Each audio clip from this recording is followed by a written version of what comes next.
the football game. He ran the missed field goal back. He ran it back 109 yards. They're not going to keep him off the field tonight. Holy cow. In a year that has been so improbable, the impossible has happened. 5 seconds left in the game. Do you believe in miracles? Yes! Unbelievable. Hey DJ, what's going on? I'm Chandler, and this is Tiger Beat Sports. Welcome to a special edition of this all-crazy sports newscast. Hey everybody, I'm Chandler with Sports, and this is the Sport Report. Chandler with Sports is how he wants to go. With is his middle name, Sports his last name. At the Sport Report, we pride ourselves on neutral, down the middle coverage with an analytical spin. We remove the bias so you can think about a team without any outside opinion. No crazy points for attention. No power rankings. No opinions. Just sports. We're going to throw out the bias and throw in some facts. We're out to change the game. So without further ado, here we go. Hit it, Blaze. This is the Sport Report. Hey everybody, I'm Chandler with Sports, and this is the Sport Report. We've got 2 correspondents out on the road this week. Connor Treadwell is in Clemson, South Carolina for Clemson versus NC State, while Reese Treadwell covers the NFL from Philadelphia, where it seems Hurricane Ian followed him up the coast. We'll also cover soccer, some Major League Baseball news, and we'll answer the trivia question from last week, as well as posing a new question for this week. So, without further delay, let's get rolling. College football. Whoa, he has trouble with the snap, and the ball is free, and he scores on the last play of the game. Unbelievable. He ran the missed field goal back. Auburn has won the Iron Bowl. College football update. Connor Treadwell joins us from Clemson, South Carolina. We'll start with UCLA and Washington, a Friday night game. The Huskies were ranked. They go into UCLA, and UCLA hadn't played a tough schedule yet. Washington, on the other hand, had beaten a ranked team in Michigan State a couple weeks ago. Now, they get their first loss on the road, first loss of the season, this time on the road. UCLA 40, Washington 32. Wazoo tried to make it late. They scored 16 in the fourth, but UCLA was in firm control the entire game. BTR, quarterback for UCLA Bruins, was 24 of 33 with 315 yards through the air and 3 touchdowns. Dorian Thompson-Robinson looks to be a Heisman candidate, especially with a weaker Pac-12, so we'll see how the UCLA quarterback does the rest of the season. In the SEC, number 14, Ole Miss hosted number 7, Kentucky. Kentucky scored a touchdown late in the game, then it got called back for a penalty. Then they fumbled on a sack the next play by their quarterback, Will Levis. They lost the game because of it, and on their final 3 drives, Kentucky lost the ball at the Ole Miss 32, the Ole Miss 21, and the Ole Miss 25. Ole Miss 22, Kentucky 19, a very close game that Kentucky should have won. Yeah, Kentucky's quarterback Will Levis threw for 220 yards with 24 pass attempts, only completing 18 of those, along with 2 touchdowns to the air. Ole Miss's quarterback Jackson Dart threw for 15 of 29 with 213 yards and 1 interception. A Big 12 battle between Kansas State and Texas Tech. Texas Tech has been a little bit shaky the last few weeks. Kansas State comes out on top 37-28. Another Big 12 battle, this time a rematch of the Big 12 title game from last season. Baylor trailed for most of the afternoon. They crept back into it late in the third quarter, but Oklahoma State pulled away. Number 9, Oklahoma State 36. Number 16, Baylor 25. Spencer Sanders, you'll touch on his stats in just a second. He tied his head coach Mike Gundy's school record for 28 passing touchdowns, second most in Cowboy history. Spencer Sanders' day was tremendous. 29, 181 yards, and 1 touchdown through the air. Baylor's quarterback Blake Shapen, 28 of 40, 345 yards, 2 touchdowns, and 2 interceptions, along with wide receiver Monterey Baldwin, 174 yards and 2 touchdowns. In the ACC, number 22, Wake Forest, coming off a double overtime loss to Clemson last week. They went to Tallahassee to Doak Campbell Stadium to take on number 23, Florida State. Wake Forest 31, Florida State 21. And Wake Forest showed everybody that they're willing to score. They have the ability to score a lot of points when it's needed.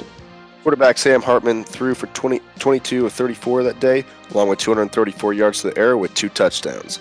Running back Justice Ellison ran for 114 yards along with a touchdown. FSU's quarterback Jordan Travis was 23 of 35, 281 yards to the air along with 3 touchdowns. Back to the Big 12, Kansas 14, Iowa State 11, very low scoring game. Kansas is 5-0 for the first time since 2009. Could you believe it? Yes, this is a team that had 3 or fewer wins for each of the last 12 seasons. So congratulations to Kansas. They're back on the right track. They've got a tough Big 12 schedule coming up. Back to the SEC, Mississippi State 42, number 17, Texas A&M 24. Mississippi State found a way to lead the entire game a couple of weeks after falling to LSU. They shut out A&M for 2.5 quarters. The Aggies tried to make a comeback, but in the end, Mississippi State was in control, and they won the game by 18. Back to the ACC, number 5, Clemson at home to number 10, NC State. In the middle of Hurricane Ian's aftermath, Connor was on site for College Game Day and for the game itself, nationally televised on ABC. And CT, how did Clemson's young secondary do, especially after what their head coach, Dabo Swinney, said last week about their young secondary kind of messing up and having a lot of things to work on? Clemson's young secondary held up precisely throughout the game, even though they're dealing with some injuries. Clemson's quarterback DJ Uiagalelei threw for 21-30 with 209 yards and a passing touchdown. North Carolina State's and Devin Leary threw 28-47 with 245 yards, along with a touchdown and an interception. To the Big Ten, Nebraska, Indiana. Nebraska 35, Indiana 21. Nebraska coming off a bye on their homecoming game. They were actually favored in this one. Nebraska head coach Mickey Joseph got his team back on track with a win, a 2-touchdown win at home. Joseph, fun fact, played quarterback at Nebraska in 1990, was part of a 2-quarterback system back in the day under head coach Tom Osborne. So he's got a little bit of the Nebraska culture in his blood, and he knows what he's doing when it comes to running this team. Hopefully they can continue to win some games and actually get back to a bowl game for the first time since before Scott Frost came to be in charge of the team. In the Big 12 now, TCU 55, Oklahoma 24. Quarterback Dylan Gabriel of the Sooners went out with a head injury, and Oklahoma for the second consecutive week gets smoked in Big 12 conference play. To the SEC, number 2 Alabama was at number 20 Arkansas. Alabama 49, Arkansas at 26. Quarterback Bryce Young gets injured. He's got a shoulder injury. Coach Nick Saban of the Crimson Tide says he is going to be fine. Don't worry about it. It's going to be okay. Arkansas pulled to within 5 points due to some special teams errors from Alabama, but Alabama pulled away late to win by 23. Prior to Bryce Young going down, he was 7-13 and 173 through the air, along with a passing touchdown and an interception. However, backup quarterback Jalen Milroe came in for 4-9, 65 yards to the air, along with a touchdown, along with 91 rushing yards. Jahmyr Gibbs' big ground game, 206 yards on the day, along with 2 touchdowns. And Arkansas's quarterback KJ Jefferson was 13-24 with 155 through the air, along with a touchdown. Final game of the slate that we want to cover here. Number 1 Georgia was in a dogfight in Columbia, Missouri, but they come out winners 26-22. A week after missing a 26-yard field goal and fumbling the ball at the goal line, the Missouri Tigers were shocking the country for 3.5 quarters. And oh my goodness, we had a different script written up for this, but in the end, Stetson Bennett and company came through. Number 1 Georgia survives. Nobody saw that one coming. Stetson Bennett was 24-43 on the day with 312 yards to the air. Mizzou's quarterback Brady Cook was 20-32 on 119 yards on the day, along with a passing touchdown. That covers week number 5 in the college football world. On to week 6, a look ahead. Number 4 Michigan is at Indiana at noon Eastern on Fox. In a ranked battle, number 8 Tennessee travels to Baton Rouge to go to Death Valley. Number 25 LSU. That'll be a battle noon Eastern on ESPN. On Fox Sports 1, number 17 TCU is at number 19 Kansas. College Game Day's heading to Lawrence for the first time. See what Coach Corso puts on his head as the noon Eastern kickoff rolls around. Arkansas is at number 23 Mississippi State. Auburn is at number 2 Georgia later in the day. Texas Tech at number 7 Oklahoma State. At 3:30 p.m. Eastern on Fox, number 11 Utah at number 18 UCLA. The Bruins finally getting ranked in the Chip Kelly era. On ABC, number 3 Ohio State at unranked Michigan State. That would be an interesting battle. South Carolina is at number 13 Kentucky, who were just handed their first loss of the year from Ole Miss. At 7:30 p.m. Eastern on NBC, number 16 BYU travels to South Bend. They'll take on the Fighting Irish of Notre Dame. And as I'm saying that, I'm being corrected. It's actually at Allegiant Stadium in Las Vegas. 7:30 p.m. Eastern on ESPNU. It'll be number 20 Kansas State at Iowa State. At 8 p.m. Eastern on CBS, Texas A&M at number 1 Alabama. And then you've got Florida State at number 14 NC State at 8 p.m. Eastern on ACC Network. And number 12 Oregon travels to Arizona to take on the Wildcats on the Pac-12 Network at 9 p.m. Eastern. Some other news and notes in the college football world. Colorado football is 0-5 for the first time since 2006. and they have lost every game by at least 23 points. They finally made a change at coach. They've fired Carl Durrell. They have hired within the staff Mike Sanford Jr., the offensive coordinator.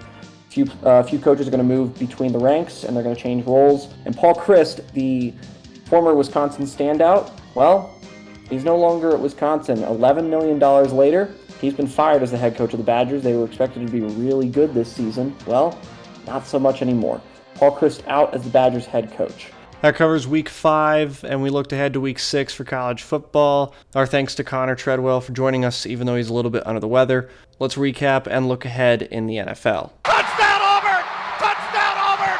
A miracle to Jordan Hare! Pass is intercepted at the goal line by Malcolm Butler. How in the world? Oh my goodness! Around the NFL. Reese Treadwell joins us from Philadelphia, where Hurricane Ian followed him up the coast. He is currently getting drenched at Lincoln Financial Field in Philadelphia. He was in town to see the Jaguars play the Eagles. The Eagles are now the last remaining undefeated team in the NFL. So, Reese, what do you got for us? Starting off Thursday night, the Bengals 27-15. Tua Tagovailoa, the starting quarterback for the Dolphins, goes out with a concussion, and Teddy Bridgewater, the Dolphins' backup QB, steps in to fill that role to at least bring them within a manageable game, but the Bengals still pull one out. Next, we go to Atlanta, the Browns versus the Falcons. Nick Chubb, the starting running back of the Browns, runs all over the Atlanta Falcons defense, where he shows out for his hometown, his mom, his dad, and a bunch of other family members that came out to watch it. And we lost Reese again. Hurricane Ian is wrecking havoc not only on our podcast, but a lot of people's lives.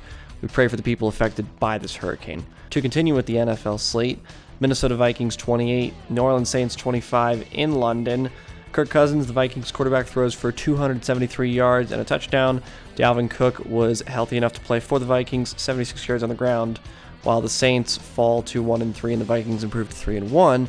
Saints had a chance to send the game into overtime. Will Lutz's late, long field goal attempt hit the left upright, then the crossbar, and fell in front of the goalposts. Vikings win by 3. I'm sure Chicago Bears fans had some flashbacks of that double doink in the playoffs against the Eagles a few years ago. From London back to the States, Dallas Cowboys 25, Washington Commanders 10. Backup quarterback for the Cowboys, Cooper Rush, threw for 223 yards and 2 touchdowns. He is now 4-0 as the backup quarterback, starting quarterback really, for the Dallas Cowboys. 3-0 this season. The Cowboys improved to 3-1 with hopefully their franchise quarterback Dak Prescott returning against the Rams either this week or the Eagles next week. A shootout in the Motor City. Seattle Seahawks 48, Detroit Lions 45. The Seahawks have won 14 of the last 15 games that they've played in the Eastern Time Zone for a 1 p.m. kickoff. Jared Goff threw for 378 yards and 4 touchdowns for the Lions. Rashad Penny had 151 yards and 2 touchdowns on the ground for Seattle. In Indianapolis, in an AFC South battle, Tennessee Titans 24, Indianapolis Colts 17. Colts quarterback Matt Ryan throws for 356 yards and 2 touchdowns. Derrick Henry, the Titans starting back, runs for 114 yards and a touchdown. New York Giants 20, Chicago Bears 12. Starting quarterback for the Giants, Daniel Jones, injures his ankle. Tyrod Taylor comes in as the backup quarterback, then he gets injured, so Saquon Barkley becomes QB number 1 in the Giants organization. Jones then returned to the game.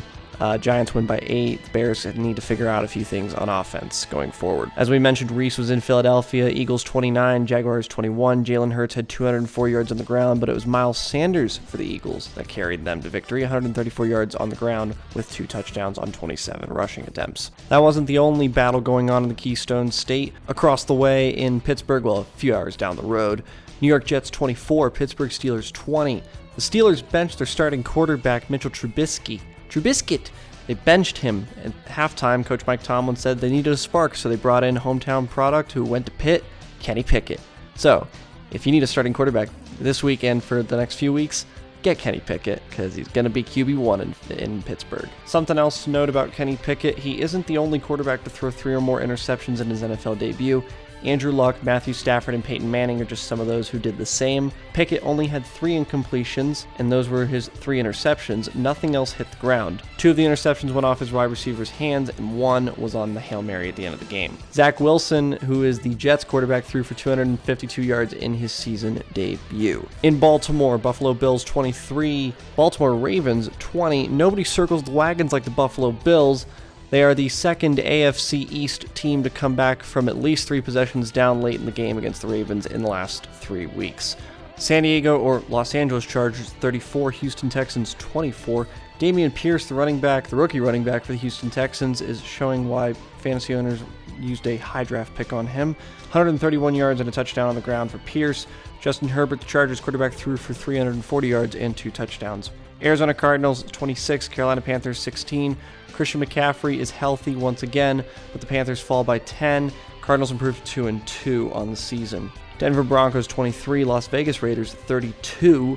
Raiders get their first win of the season in what was deemed a trap game for rookie head coach Nathaniel Hackett and the Broncos. Vegas running back Josh Jacobs had 144 yards and 2 touchdowns on the ground, which is unusual for a Josh McDaniels offense, as they usually like to go through the air. In Green Bay Packers 27, New England Patriots 24. In overtime, Mason Crosby hits a field goal at the end of overtime, otherwise it would have been a tie. Aaron Rodgers throws for 251 yards and 2 touchdowns for the Green Bay Packers. The New England Patriots are down to their third quarterback now, as Bailey Zappi from Western Kentucky comes in when Brian Hoyer gets injured in the second quarter. When Devontae Parker, the Patriots wide receiver, caught his 25-yard touchdown pass from Zappi, it was the first touchdown pass by a rookie in the NFL this season. Patriots still lose by 3, but a great showing by a team that was not expected to keep it that close, especially for 70 minutes of football. On Sunday Night Football, Kansas City Chiefs 41, Tampa Bay Buccaneers 31. Mahomes throws for 3 touchdowns, and Brady, even though he threw for 385 yards and 3 of his own touchdowns, the Buccaneers were just missing too many weapons to keep up with the high-powered offense of the Chiefs. And finally, on Monday Night Football, the San Francisco 49ers 24, LA Rams 9. The defending Super Bowl champs are 2-2, and so are the Niners. Matthew Stafford had a really bad day at the office, if you really want to call it that. 254 yards and an interception for the Rams quarterback. Cooper Kupp also had 14 receptions for 122 yards. Moving on to Week 5 to preview that. Thursday Night Football, Colts at the Broncos. Jonathan Taylor looks to be playing for the Colts, while on the other hand, Javonte Williams, the second-year running back for the Broncos, is out for the season with a torn ACL. Another London game to kick off the Sunday slate at 9:30 a.m. Eastern. New York Giants at the Green Bay Packers, versus the Green Bay Packers in London. And then the 1 p.m. slate, Detroit Lions at the New England Patriots. Buffalo Bills are home to the Pittsburgh Steelers. LA Chargers at the Cleveland Browns. Chicago Bears and the Minnesota Vikings face off in an NFC North battle. Seattle Seahawks travel to New Orleans, take on the Saints. Miami Dolphins are at the New York Jets in an AFC East battle. In an NFC South battle, the Atlanta Falcons take on the Tampa Bay Buccaneers, while the Tennessee Titans travel to Washington to take on the Washington Commanders. Houston Texans are at the Jacksonville Jaguars, and that closes out the 1 p.m. slate. In the afternoon, the San Francisco 49ers head to the East Coast. They'll take on the Carolina Panthers. At 4:25 Eastern, it'll be the Philadelphia Eagles, the last undefeated team in the NFL, against the Arizona Cardinals on the road. And then the Dallas Cowboys and the LA Rams face off in a game where Dak Prescott might return, or the Cowboys might opt to keep him out for another week as he heals from a surgically repaired thumb.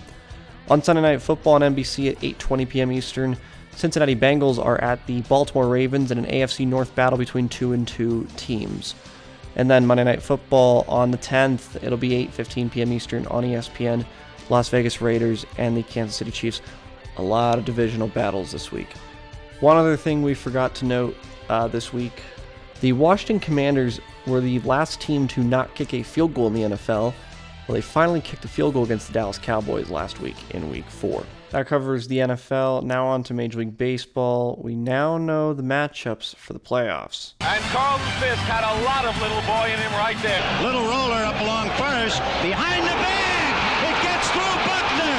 Here comes Knight, and the Mets win it. Now for Major League Baseball. We were debating whether or not we were going to release the podcast this morning or later in the day, as we wanted to see if Aaron Judge was going to hit his 60-second homer. Well, that conversation became null and void for 2 reasons. 1, we don't cater to individual players or teams. But 2, Judge hit his 60-second homer last night. He waited a week to do it, but he waited to the second to last game of the season.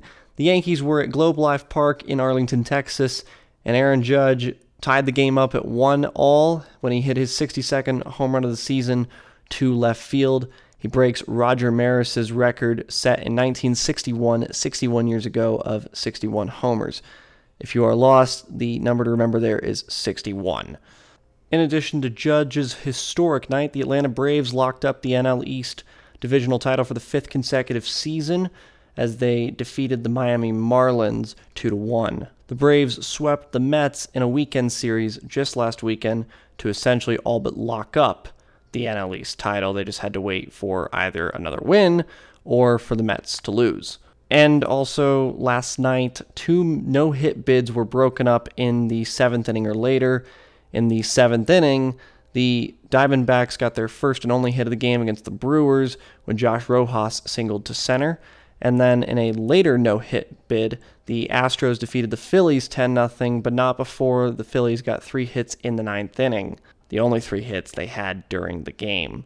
For the Major League Baseball playoff picture, it is as follows. The Tampa Bay Rays will begin a 3-game set, or a best-of-3 wild card series against the Cleveland Guardians. That is 6 versus 3 seeds. That begins on Friday. Seattle Mariners are at the Toronto Blue Jays in a best-of-3 format.